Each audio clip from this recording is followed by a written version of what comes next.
Good afternoon, everyone. My name is Lydia Olson, and I'm the technical specialist for the Massachusetts Rivers Alliance. Welcome to the Dam Busters 201 series, a collaboration between the Massachusetts Rivers Alliance, the Charles River Watershed Association, and the Massachusetts Division of Ecological Restoration.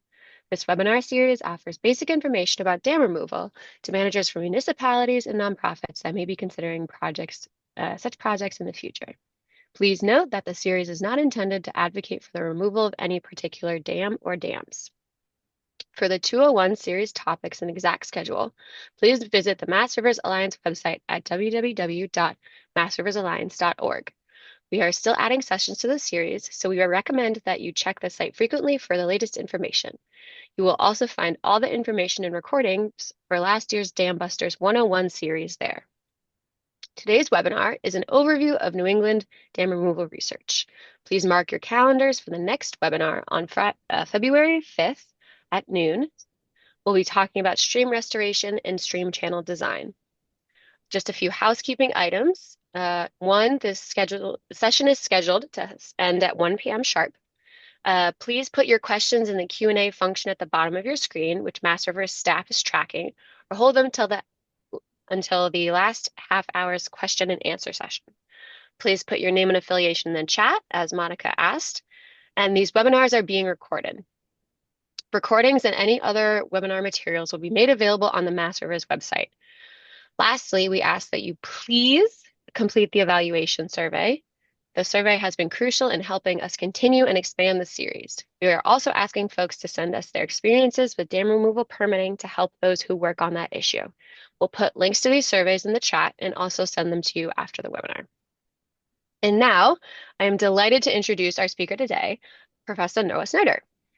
Noah Snyder is a geomorphologist who studies the response of rivers to changes in land use, climate, and tectonics. He is a professor in and the chair of the Earth and Environmental Sciences Department at Boston College. He studied geology at Bates College, finishing in 1993. He received his PhD from MIT in 2001 and conducted postdoctoral research for the U.S. Geological Survey in Northern California. Since arriving at Boston College in 2004, his research has focused on rivers and associated land management issues in the eastern United States, such as dam construction and removal, reservoir sedimentation, and increased flooding associated with climate change. Noah, would you like to take it away? Sure. Thank you so much, Lydia. And so great to see so many people on this Zoom. What a great opportunity. Um, I am going to share my screen. Um,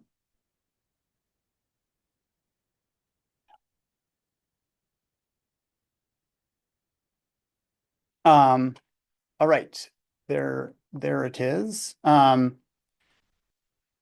Great. So yes, here we are, kicking off Dam Busters 201. I'm delighted to be speaking to all of you today in this session. It's a new thing. For me, I wasn't really aware of this webinar community, but it's really robust. I'm really impressed by how many people are on this webinar, and I hope that you'll find some of the work that we've done at Boston College over the last 20 years or so interesting. So here's a little bit of what I'll talk about today. I'm going to give a sort of primer on dams and sedimentation in reservoirs, which is kind of what I study.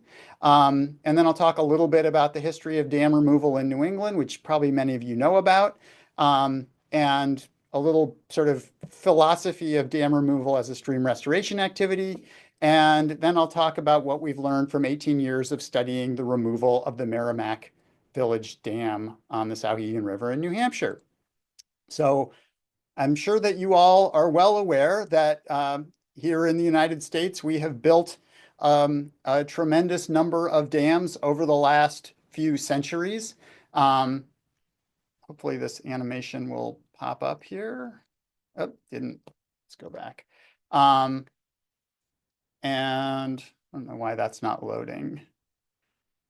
Anyway, this is an animation of just of all the major dams that were constructed since 1800, and it sort of spreads east to west across the country. And this is just the like 80,000 or so dams that are greater than 25 feet high. Here in New England, there's many, many, many, many dams that were built before 1800 and that are smaller than 25 feet high, that wouldn't even be included in this analysis, which again doesn't seem to be working. So we'll move along from there.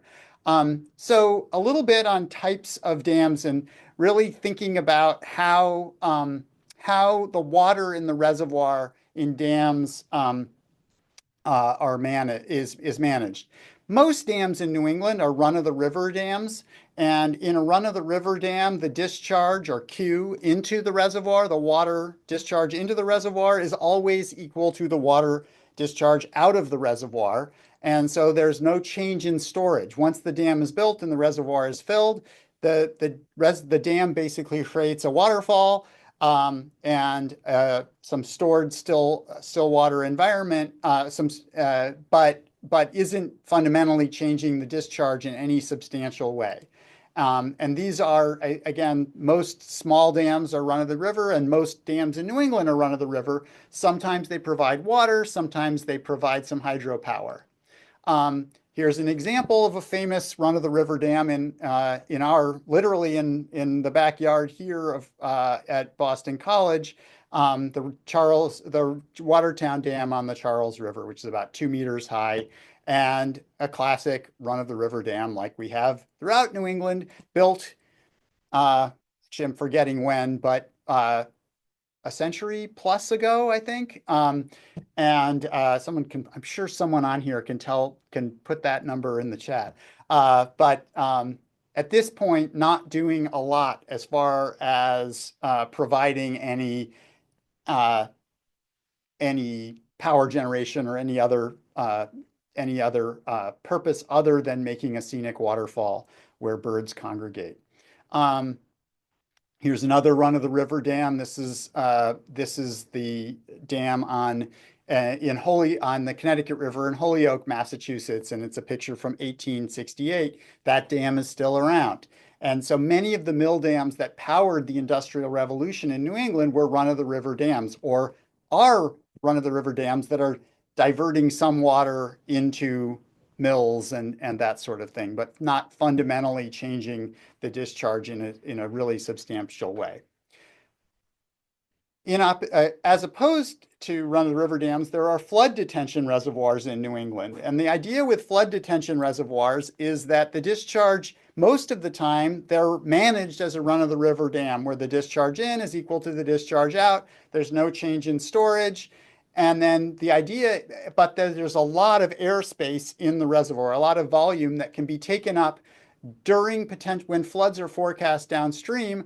Managers can fill the reservoir with water, detaining that water temporarily, and hopefully reducing flood risk downstream by retaining water in the reservoir. So during floods, the discharge into the reservoir is greater than the discharge out, positive change in storage. After the flood risk subsides, the water is lowered back down, and and and it's returned to sort of run-of-the-river nature. So that basic idea is that with flood detention reservoirs, they're empty until filled with floodwater, mostly run-of-the-river, and there's really good examples of these on the Connecticut and Merrimack rivers. For instance, Tully Lake in Massachusetts, popular recreation areas managed by the Army Corps of Engineers. That's a flood control facility. Another good example is Ball Mountain Dam and Ball Mountain Lake on the West River in Vermont, tributary of the Connecticut River. Here's a picture of the reservoir very soon after Hurricane Irene in 2011. You can see the silt line of sediment deposition on the trees that were flooded during this event. the dam was actually very effective at reducing flooding in the West River downstream, immediately downstream, which isn't to say there wasn't important, heavily damaging flooding in Vermont as a result of that and many other recent events. But you can see here from the pool level, the water level in the Ball Mountain Dam did not actually get up to the top, did not get up to the spillway. So there was, it was basically able to contain that those floodwaters by flooding the adjacent river, flooding the reservoir area. The other sort of the last type of dam that I'll talk about are multi-purpose storage reservoirs, which basically are a huge dam and which provides the ability to heavily manage the discharge into and out of the reservoir. That basically in the Western United States, for instance, many of these large multi-purpose storage reservoirs can completely decouple the discharge going out of the reservoir from the discharge going into the reservoir. That the river, like the Colorado River, for instance, can be essentially completely managed or almost completely managed for whatever purposes, like storage of water for irrigation or power generation, peaking power generation. Very classically, these involve changes in storage on a daily basis, the reservoir going up and down to generate power to meet the demand curve. So these are much more large and dams that have much more dramatic effects on their rivers. The Quabbin, you could argue that the Quabbin Reservoir and the Windsor Dam is an example of a multi-purpose storage reservoir, but the really spectacular examples, of course, are the big dams in the Western United States or the Three Gorges Dam in China. Here's the Quabbin. It's mostly full most of the time, and its primary purpose is storing water and moving that water out of the watershed to eastern Massachusetts. So dramatic effects on the river downstream, on the Swift River downstream. Another great example would be the Glen Canyon Dam, which is primarily a peaking power dam. Where there's essentially a tide in the Grand Canyon downstream as a result of daily fluctuations to meet the electricity demand curve. All right, so that's just a little primer on types of dams that are out there. Now, through the 20th century, we built dramatic numbers of dams, tens of thousands of dams in the United States. But now we're, as you all know, very much interested in dam removal. And there's various reasons for dam removal, and including public safety, liability, expense of the maintenance, stream restoration, and fish passage are some of the big ones. For me, those are all really important, and dam removal presents an opportunity to look at how rivers change in response to a change in water discharge and or sediment discharge downstream as a result of taking a dam out. And that's something that my research career has been involved with over the years. It's been a lot of dam removal, as you all know, in New England. Certainly, New England has been one of the parts of the country where there have been a lot of dams removed. Frank McGilligan and others at Dartmouth have done some nice work kind of on dam removal and the history of dam removal in New England. We have a lot of dams. We have a lot of small dams. We have a lot of dams that are aging and decrepit and have long exceeded their design life and intended purpose. So it's natural that at this point, dam removal is becoming even more and more of a conversation topic here in New England. On some level, the modern era of dam removal started in New England with the removal of the Edwards Dam on the Kennebec River in 1999, which is kind of in some ways the really, to my eye, kicked off this modern period of dam removal. It was the first really major dam on a big river to get removed in this sort of cycle of dam removal, and it really started that cycle. There's a terrific John McPhee article in the New Yorker about it, and it was included in his Founding Fish book. And one of the big motivations for removing that dam was was the restoration of access for fish. And some of pretty much all of the really major dam removals that have been focused on restoration of fish passage. So the next big story in dam removal in New England was the Penobscot River dam removals. Two of the lowermost dams on the Penobscot River were removed. Um, and that opened up a vast amount of the Penobscot watershed to migratory fish, anadromous fish, um, uh, getting up into the watershed, into the river network upstream. One of these dam removals um, was the Great Works Dam. That was the first of the two big dam removals on the Penobscot was the Great Works Dam in Orono. And then the second one was the removal of the Vesey Dam in 2013 in Bangor. Um, and one of the really interesting lessons of the Kennebec and Penobscot River Dam removals was that there was very little sediment storage in these reservoirs. These are big rivers with high discharge and relatively low sediment loads because of upstream dams and just because New England is not the Pacific Northwest and is not, the land of earthquakes and landslides and volcanic eruptions. So the sediment load was relatively low in New England, and these dams didn't store much, very, very little sediment, which made removal much easier because you're not having to deal with a sediment management issue. Um, and I think that was one of the real lessons of those dam removals was that many times in New England, sediment management is not too big of a deal.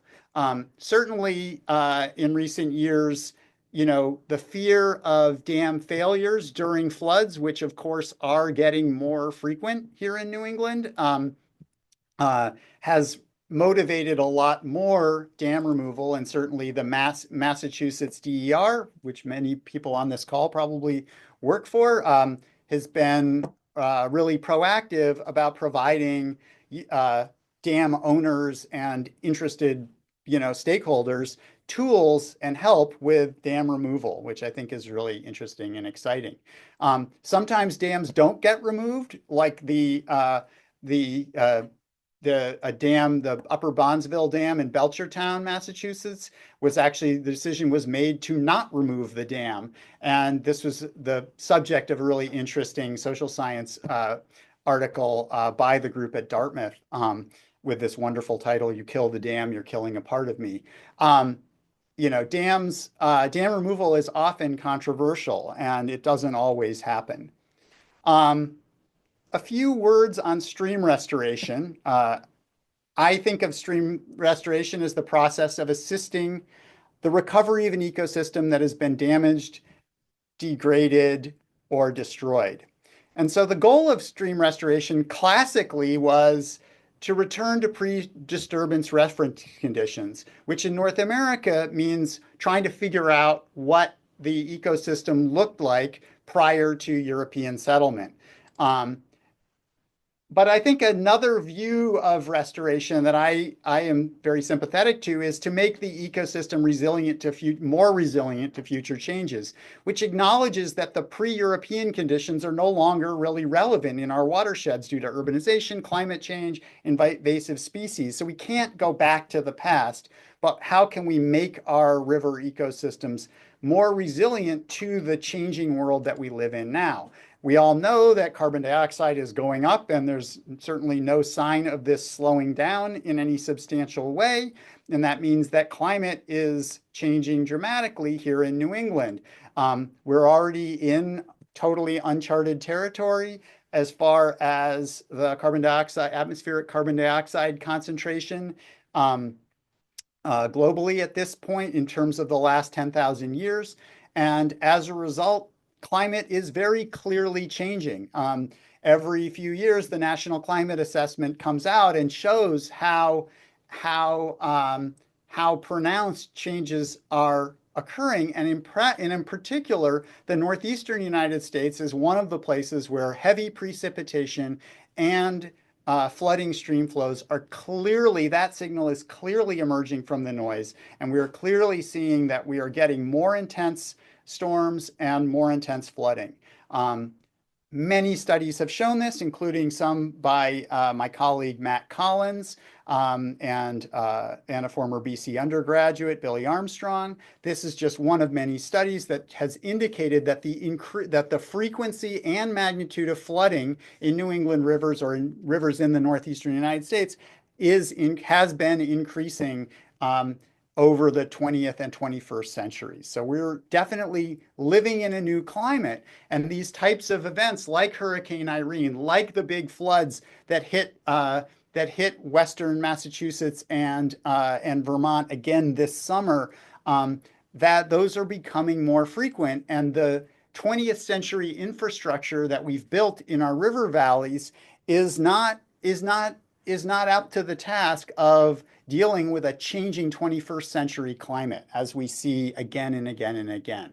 And so we really need to think about restoration activities that improve resilience and try and get and allow our rivers to be rivers and migrate and do the things that rivers do and not be impinged by infrastructure to whatever extent we can. At the same time, here in New England, we're seeing forest regrowth relative to the 19th century when New England was extensively deforested. This is work by Harvard Forest over the years. Um, we're no longer seeing these massive log drives that were done in the 19th and 20th centuries on our major rivers, no longer using our rivers for transportation and milling in the same way. And those regrowing forests are leading to a restoration of wood in our rivers, which we now know is really important to the sort of fish to providing good fish habitat in our rivers. So, stream restoration focused on protecting river corridors and adding wood to rivers, and dam removal is really important because all these approaches are making rivers more resilient and more self-sustaining to external perturbations. So that, I think successful restoration is really focused on letting the rivers be rivers and be resilient to future changes. And many papers have talked about this. This is one classic one by Margaret Palmer and others from 20 years ago, but we've been talking about this resiliency approach. And I think that dam removal is one of the really important ways that we do that because dams block the passage of water to some extent, but also not so much in run-of-the-river dams, but sediment into downstream ecosystems. And for rivers to be able to be rivers, for rivers to be able to adjust to changes in the watershed, to changes in climate, rivers need sediment. Rivers need sediment to move through and erode and deposit to be resilient. And dam removal restores the free passage of sediment through our rivers. So moving to the Western United States in our little quick tour of dam removal, very famously, the Elwha Dam removals in Washington State occurred about 12 years ago. Those were large dams on a major river with really excellent salmon habitat, and really brought to bear the issue of sediment management post removal. Because when you put a dam in, you create a still water environment. It's a textbook picture of this on the left side here. And that still water environment, sediment naturally moving through the river from the watershed upstream, deposits in the reservoir, building classically a delta out into the reservoir. And a lot of my current research focuses on the process of reservoir sedimentation and the propagation of that delta both into the reservoir and upstream in the river network. And so when the Elwha dams came down, huge amounts of sediment was restored they didn't dredge any sediment out. The sediment was allowed to go downstream. There was a lot of concern about how that would affect the downstream ecosystems, but in general, it's actually been extremely successful because it really increased the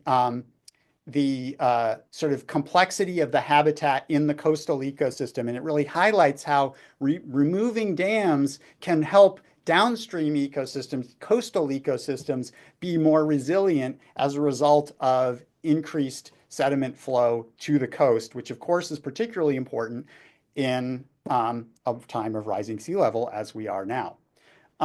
So what this leads to is that dam removal requires a certain amount of attention and study of sediment management. And so that can be done with scale models like this one of one of the Elwha removals. This is a lab study before the removals that was done. It can be done with numerical models, with modeling efforts, and it can be done by studying examples of dam removals. And this has been done fairly extensively at this point, looking at the rate that rivers move sediment out of the reservoir after dam removal. And one of the really well-studied dam removals is the Merrimack Village Dam, which my colleague Matt Collins and I have been working on for almost 20 years at this point. And the Merrimack Village Dam is, this is a compilation study of different well-monitored dam removals. I think at this point it actually is the longest running continuous study of a dam removal. The removal happened in 2007, and we've been studying it right up to now. It's in southern New Hampshire on the Souhegan River. There's been dams at this site for nearly 300 years, likely multiple breaches and rebuilding of the dams. The modern dam that was built in 1907, and it was estimated by Gomez and Sullivan, who did really nice work on this. I saw that there's some Gomez and Sullivan folks on the call. That the reservoir, that about 62,000 cubic meters of sand was stored in the reservoir prior to the dam removal. It was removed in August of 2008, and it resulted in a 3.9 meter drop in the base level of the river, which led to excavation of the sand that was impounded in the reservoir over that time. And I've had a host of students work on this over the years, and we've published a bunch of papers, some of which are listed there. And this is what the site looked like. Here's just a time lapse of the dam removal. This is 2008 era webcam technology. Pretty nice little picture of the process, the site being prepped. It's amazing how long the prep took and how fast the removal went. Once those backhoes get in the river and do the removal, it happened in just a matter of a day or two. As many of you probably know, that even a fairly sizable dam, this is like a 4-meter high dam, can go out pretty quickly, as we see there. You can see right away that the sand gets exposed and erodes away, and trees fall, and the river goes up and down, and pretty soon we're going to get to fall, and then it's going to snow, and we see this site. And so again, my students and I have been working here since 2007. So for 18 years, we've been working here.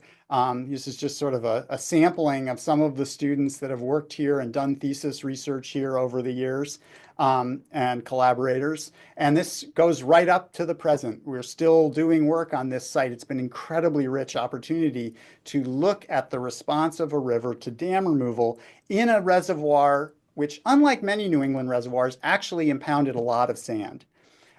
Here's what the site looked like on an air photo from 1947.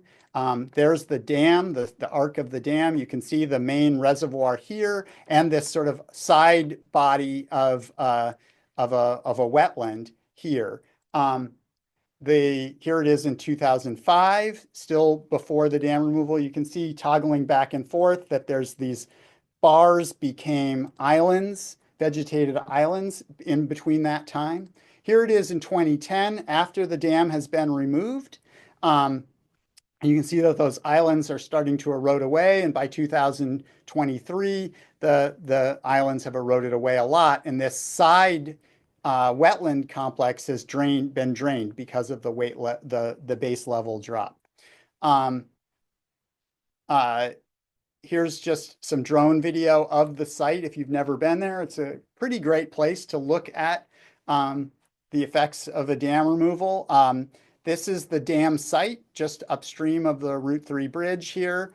Um, the dam was right here. You can actually see kind of the left abutment of the dam and actually the the old mill race going to what was a major industrial mill complex here downstream.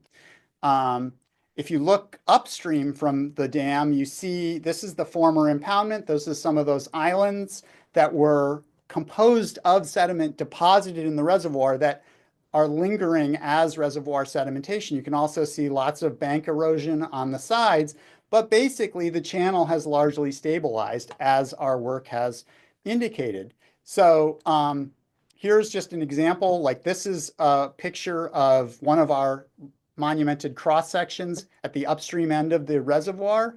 Um, this is prior to dam removal. You can see the sandy bed of the river flowing into the reservoir there. After dam removal, immediately 2 months after dam removal, all that sand was removed. The water was much lower, and the original boulder-strewn bed of the river was exposed. Um, for this study, for this research, we established 12 monumented cross sections in the former impoundment and downstream. The Merrimack Village Dam is on the Sauhegan River, only about a half-kilometer upstream of the confluence with the Merrimack River. And we constructed a very simple sediment budget by looking at the change in storage of sand in the upstream in the former impoundment and the change in storage in the downstream, and as well as the input and output of sediment. To do this, we monumented those cross sections and then resurveyed them about a dozen times over the last over the last 18 years or so.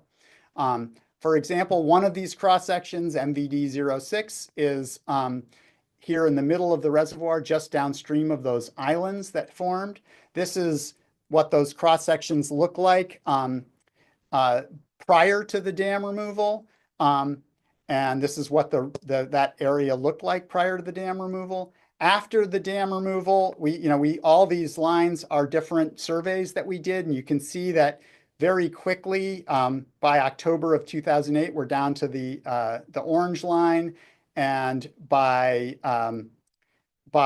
like 2010, we're down to this green line. So you pretty much, the sediment eroded away very quickly here as a result of this is the hydrograph through the period. There was a major flood just before the removal, and there was a fairly major flood in 2010.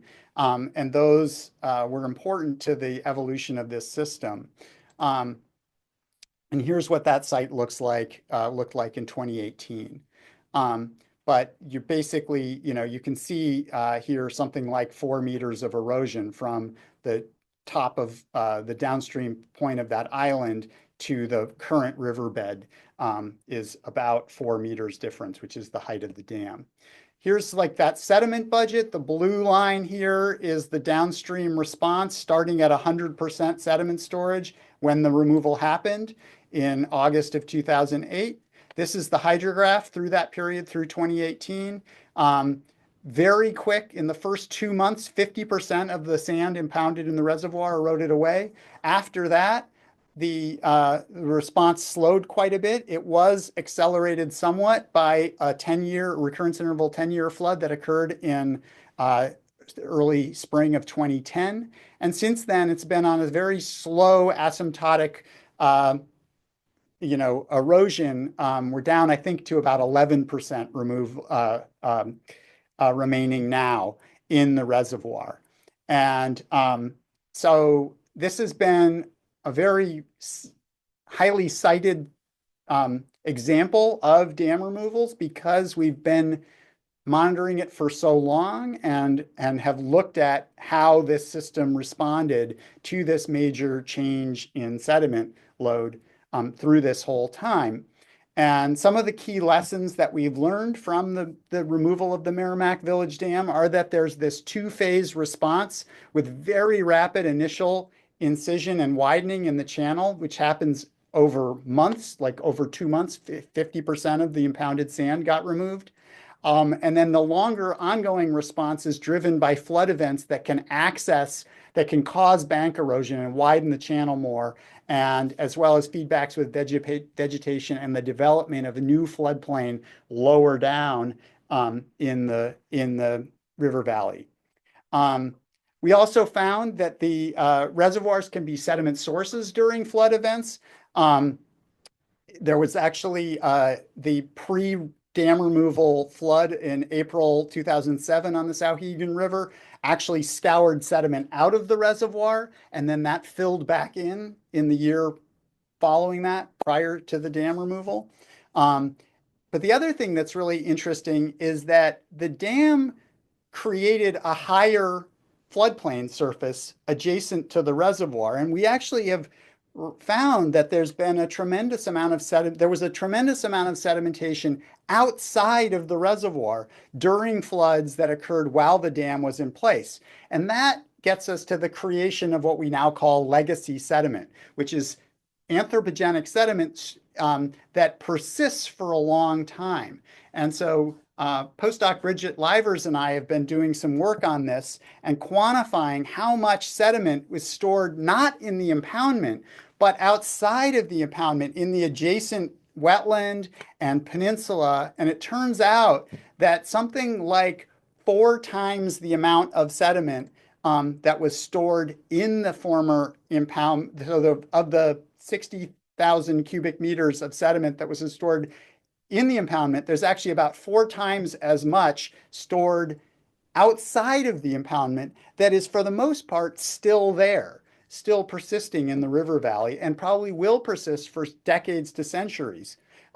So, it begs the question of like, what does restoration mean in a system like this, and is that stored sediment important to this ecosystem, and is it a problem?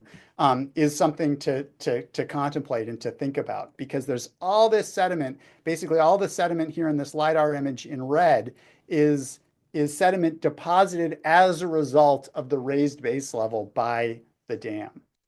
Um, so just some general lessons from dam removal research in New England over the 20 years or so that I've been studying this. Um, Many dams in New England do not store much sediment. They're too small to influence the hydraulics of the river, and there's too little sediment supply coming from upstream.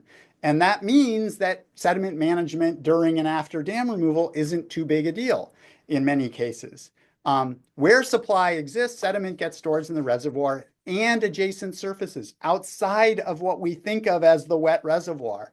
And those adjacent surfaces can become legacy deposits, can essentially become terraces, which can persist for decades to centuries. And how important is this change in valley bottom morphology? That's something, that we can start to, those are questions that we can ask and think about how that change that's going to persist for a long time, how that affects the ecosystem, the flood risk, and that sort of thing. And generally, the supply-limited state of New England rivers means that sediment management after dam removal is less of an issue than other places, as long as the stored sediment is uncontaminated, right? If there is stored fine-grained sediment with contaminants, that's obviously a really big issue.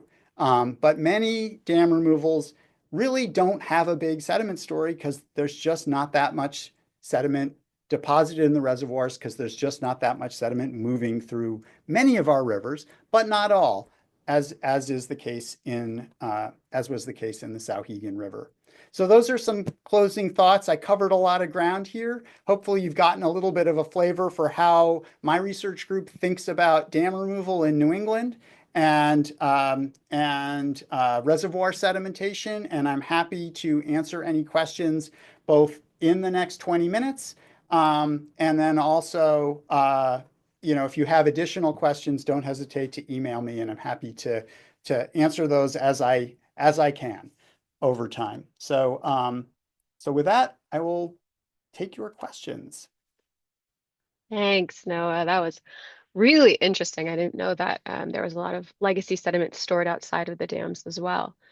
Okay, so we have some questions both in the Q&A and the regular chat, but first question is with the more frequent flooding that you were talking about from climate change, would you say that that's creating more difficult sediment management problems, which you kind of touched on a little bit, but I just wanted to make sure you didn't have anything else to add. I guess I don't have like I can't it's hard to make a blanket statement about that. I mean, Mm, for sure, there's more erosion as a result of flooding, and that creates problems for infrastructure in our river valleys. But to the extent that there is a belief that rivers have been degraded by like past log drive activities and things like that in New England. Um, the only way the actual in-stream river habitat is going to become more natural, and the only way for rivers to respond is through erosion and deposition of sediment. And so I generally think of these rivers as being really sediment starved. mm, And so I think that like from a like river geomorphology and ecology standpoint, more sediment is usually good in these rivers. Now that's not true in the Pacific Northwest, where like clear cutting and things like that have led to dramatic aggradation as a result of land use activities in the much faster eroding tectonically active landscapes that they have out in the Pacific Northwest, which is why I think restoration strategies and ideas from the Pacific Northwest don't always port well to New England because we're really in a very different sediment regime here. And I think that in the main, in New England, we're like the default is that that rivers are really sediment starved. And I think one of the great things about dam removal is that it at least eliminates a little of that sediment starvation, which allows ultimately rivers to have the tools to be resilient to future changes to some extent. great, thanks. Okay, so we've got questions in both the chat and the Q&A, so let's start with the chat. From Chris Hirsch, has there been any research looking at the impact, of sediment impoundment in coastal rivers on salt marsh accretion in the context of sea level rise? Awesome question. Um, I'm sure, but nothing is coming to mind right off the top of my head. And rather than me be very professorial and make up an answer, I will just say that I would be very surprised if there haven't been some studies of that, but nothing's jumping to mind. Got it. Okay. Matt Collins at NOAA would probably be a great person to ask about that. Um, but um, uh, but yeah, I mean, I do think that like one of the motivations for dam removal now, and the Elwha is a nice example of that, is the restoration of sediment flux to the coast, given this moment of rising sea level that we are in. And I do think that's like winds up being a really important kind of motivation and benefit of dam removal, Yeah. especially in Okay. higher sediment load systems. Yeah. Nathan Callan asks, what research have you done on sediment contamination, if any? I have done very little. I'm much more of a physical process guy as opposed to a chemical process guy. Um, I know that Gomez and Sullivan who were the consulting group that worked on the dam that designed the dam removal, did extensive sediment sampling and testing. It was all pretty much all sand, so Mm, sand doesn't tend to be as contaminated. Um, in that specific case, that work was done. I think in general, that's like for sure, I think a requirement of any dam removal Yeah. study is to sample, see how much sediment there is and make sure that it's not contaminated. Hmm. Um, but I personally haven't been super involved in that type of work. Okay, great. From Chris Hirsch, how do we convince others that many dams in New England do not store much sediment? In my experience, this is not well understood broadly.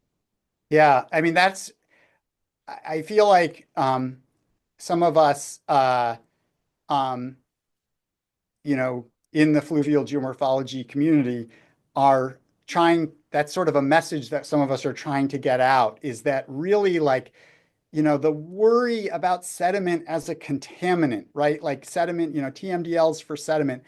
It's totally a thing, you know, dirt roads, Chesapeake Bay, like Pacific Northwest, like it's a big thing in many places. But in New England, like especially bedload sediment, sand and gravel, like the rivers could really use more of it. Like the reason those rivers are like, have beds of mossy boulders is that that's the only sediment that remains. That, anything that the river can move, it does move. And so evidence of sediment starvation is, I have a whole talk on this, which I'd be happy to give. Um, uh, which is not a dam removal talk, but is a like, you know, is my river sediment starved? Because if it is, it's very unlikely to have a lot of change. Like you can remove a dam, but if the river is sediment starved, there's no additional sediment, which isn't, you're not going to lead to restoration of habitat complexity. You need sediment to make habitat complexity. You need sediment and wood to make habitat Yeah. complexity in a river. And a lot of our rivers are really sediment starved. Dam removal is a necessary step to improve that, but it won't always fix it or it won't always change it because then the watersheds are just naturally not eroding very fast. I mean, Mm. ultimately, this is New England is a glacial landscape. The rivers are just put down on a glacial template. And where there's sediment, it's really because glaciers put the sediment there, not the rivers for the most part. Again, I'm Mm. generalizing, but it's a glacial landscape to first order. And on some level, the big disturbance, if you will, in New England was glaciation. We're still sort of like responding to that on some level. Um, and it means that like often restoration activities like wood removal or dam removal or wood placement or dam removal don't have really marked effects on habitat complexity because there's no sediment with which for the river to move, Mm. no bedload sediment Yeah. particularly. Great. That was awesome. Thank you. Okay. From Charlie Foster at the BSC group, is there a way to predict or model the magnitude of sediment storage of a dam based on the characteristics of a particular river? Sorry, can you read that one again? I got distracted by the chat. I just totally want to give a shout out to all the people who are putting up awesome examples of places where dam removal and and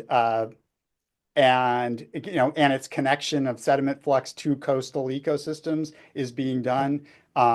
Yeah, yes, Yeah. like for Yeah. instance, No worries. Brian Yellen, huge shout out to the UMass group out there who are doing awesome work on that.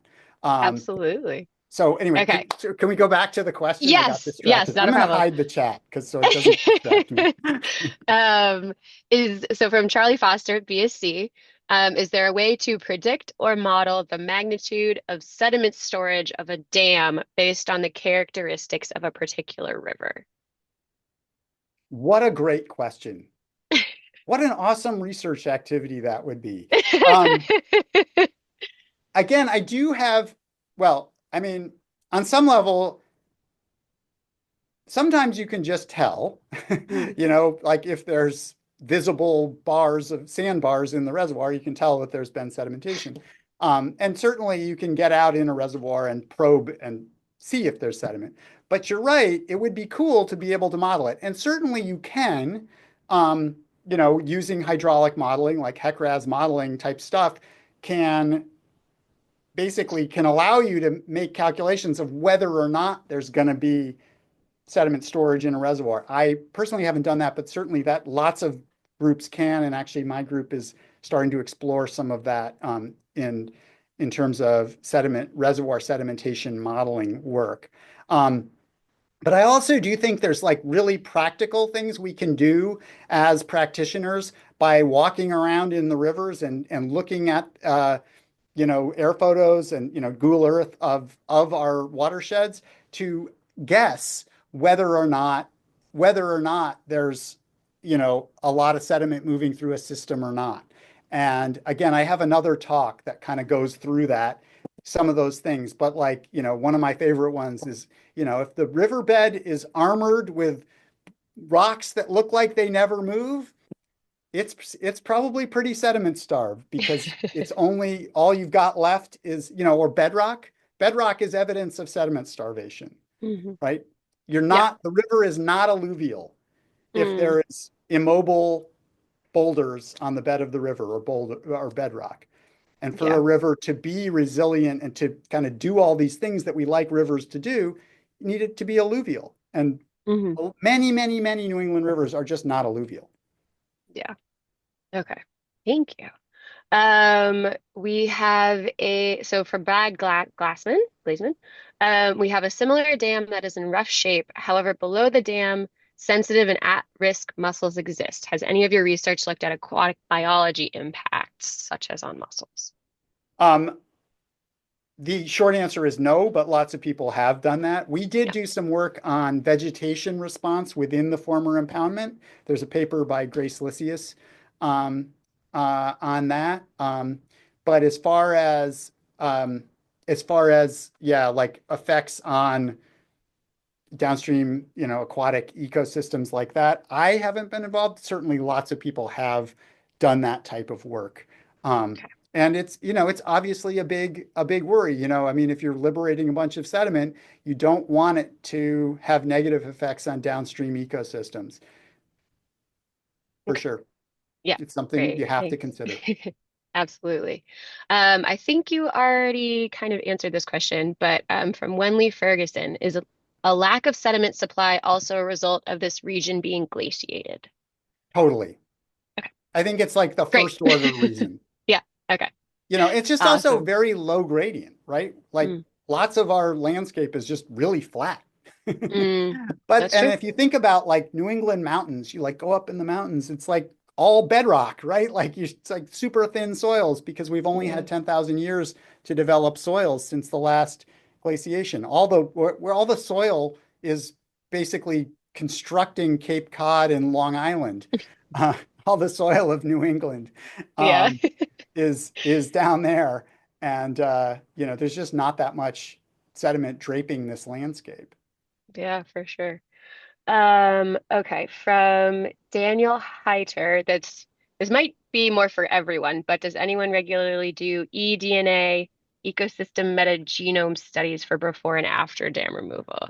That might be more for the general group instead of just for you. But if you know anyone who does eDNA I metagenome don't, off the studies, top of my head, people totally do that. I okay. suspect some folks at the University of Maine, um, Okay.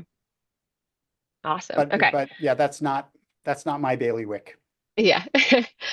From Dan Galante, wouldn't there have been some, sorry, or a lot, depending on where the dam was sited and built in the river, of the legacy sediment in the areas upstream of the dam that would have been deposited by normal, quote unquote, normal large flood events if the dam weren't there in the first place. So I think he's referring to the legacy sediment that you were talking about Right. around the dam.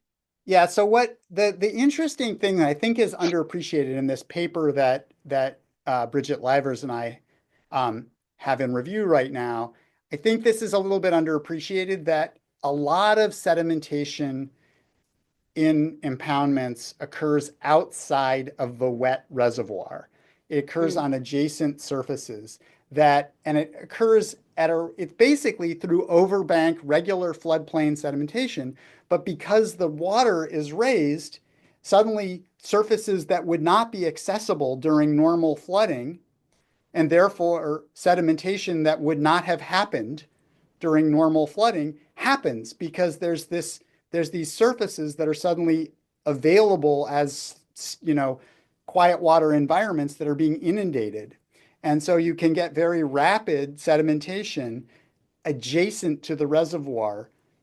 Um, and then when the dam comes out, that sediment is left high and dry. And often, as in the case of the Merrimack Village Dam, I mean, mature forests are growing on this sediment, on these surfaces, because there's been dams there for 300 years. There's been a long time to accumulate this surface, but it's a it's a high it's now we've built a terrace essentially. Once the dam comes out, that surface gets abandoned. It's no longer accessible to flooding, even the greater flooding that we have now and all that sort of thing. So it is, I think there is sort of an underappreciated aspect, I think, especially in these kind of run-of-the-river dams of sedimentation, is reservoir sedimentation outside of the reservoir.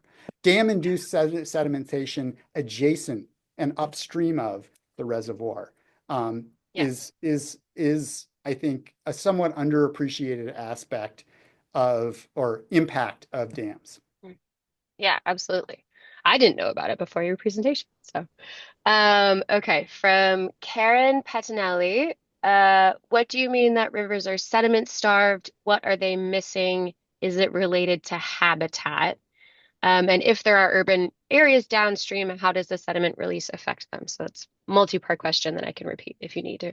Um, I mean, I think that like I'm not a fisheries biologist, but in hanging out with, where a lot of times the goal is of dam removal or other restoration activities that we do in Maine or that we do in New England, the goal is to rebuild aquatic habitat complexity in these rivers where the perception is that due to dams and log drives and things like that, the rivers have very low complexity. And certainly they have been altered extensively by human activities. But without sediment, it's very hard for a river to naturally build and maintain that complexity. Rivers need shifting mobile bars to basically have a dynamic low floodplain ecosystem where the river is shifting around and recruiting wood through bank erosion, which happens because of bar deposition. And then the wood, falls in the river and more sediment can accumulate there. And maybe a nascent floodplain starts to form in that spot and that shifts the river over somewhere else. To have that, you need sediment. To have that nice dynamic kind of habitat complexity, you need sediment and you need wood. And if there's no sediment, it's just really hard to have that complexity and have that sort of that resilience, that dynamism that we want, I think that we want in our rivers, or is a desired outcome of restoration activities. Yeah, Um, absolutely. and then I guess there was a question about urban systems downstream. Yeah. Again, again, you always have to pay attention to how much sediment is impounded behind your dam if you're removing a dam and where that might go. Um, but again, I would sort of say that the research so far on I mean, the Merrimack Village Dam was about as much sediment as any reservoir has. I mean, that's why we studied it in New England. And, as long as there's not contamination issues, the research so far is that sediment management isn't too big of a deal, like in this landscape. Awesome. Well, thank you so much, Noah. I'll pass it over to Monica to finish off the presentation. I'm happy to keep talking, but I live for this stuff. So I really want to thank Noah for an incredible start to our 201 series. I mean, you just did more than we could possibly hope for, and you generated this great conversation among all the participants. which we are recording in the chat, and we will try to share all of that information with everyone afterwards when we post the recording and the materials. Just a reminder to everybody that the next Dam Busters is actually next week, February 5th. Just it's the fault of a little bit of a slow start to the Dam Busters series this time around, but it's going to be another exciting presentation on stream restoration, which Noah has led us right up to. Couldn't be better. And also, please take note of the links in the chat to do our evaluation and to give us your stories on permits. And if you've had trouble with permitting, because we are trying to help out those folks who are working on permit streamlining. Thanks a million to everybody who joined. We had a great participation. I think we underestimated everybody. About 120 people joined us, and again, a really robust chat. And we will do everything we can to make sure that everyone has the Zoom links. Thanks so much, everybody. Have a great week. Bye-bye. Thank you all. Thanks, everyone. Noah.Snyder at bc.edu. There we go. Perfect. We'll put that on the website too. Thanks all. Bye.